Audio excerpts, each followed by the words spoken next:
When you look at this deforestation bill, that at least is a good start to the climate talks, while there are still doubts about the final outcome in terms of the national contributions and commitments.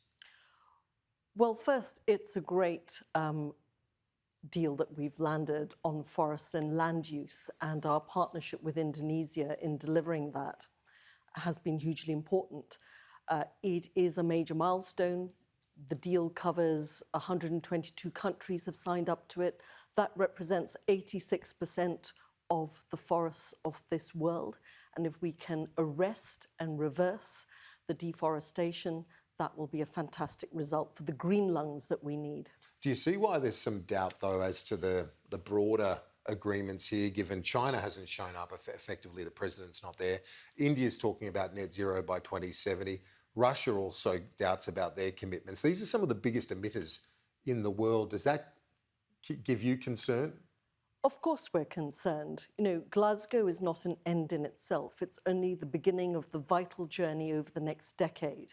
And I think we should celebrate India's commitment, this huge country with the second largest population, committing to net zero by mid-century. Hopefully the technology, the investment that will go into India, their commitment to that may see them being able to bring 2070 forward in the coming decade. That's what we have to work on. But likewise, the conversation with China in particular must continue. And we have had difficult and long conversations with China. It doesn't stop after This Glasgow. can't be done without China, can it? Well, we need China. We need all the major emitters. And that's why, you know, we're so delighted that when we started and took over the presidency of COP, only 30% of the global economy had signed up to net zero by mid-century. Today, 90% of the global economy has done that. The final mile is always the most difficult, but we're determined to convert that final 10%. One of the things that hasn't got a lot of publicity this week, but still significant, is the Australian government's commitment to provide $2 billion now in climate finance.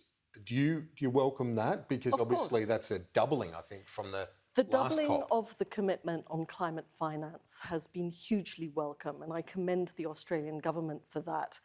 And it sets a bar and it encourages others to follow, and this work will continue.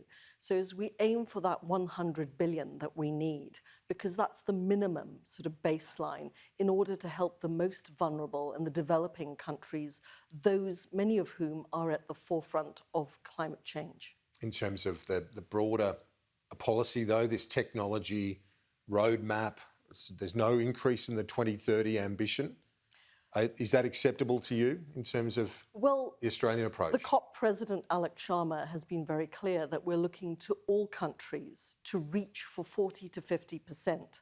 Now, we understand that actually what Prime Minister Morrison has done, you know, that many of his predecessors were not able to achieve, which is a milestone commitment to net zero by 2050. A revised trajectory that by 2030 on current trajectory, it will be somewhere in the mid-30s. With the kind of investment, the technology roadmap that Angus Taylor has set out, and we will work with Australia. We would hope that over the next decade, we can get closer to that figure of ambition. You've been a diplomat for a long time. On another matter, have you seen anything like the French ambassador's spray at the government today? Look, prior to today? Not for me to comment on France and their relationship with Australia, but what I can say is that Australia is a trusted friend and partner. Our AUKUS trilateral arrangement is actually an evolution of a long-standing one. We need all our partners, all our like-minded countries to work together. We have common cause. We share the same values. So I really hope we move forward from this point. But do you think the French will eventually get over it? It's just a matter of time? Well, that's what we all have to do, is to work on our relationships. Occasionally, friends fall out, but we have to put relationships back on track. Thank you. Very much more diplomatic than your French counterpart earlier in the day, Ambassador, High Commissioner, I should say. Thank you so much for your time. I appreciate it. Thank you very much indeed.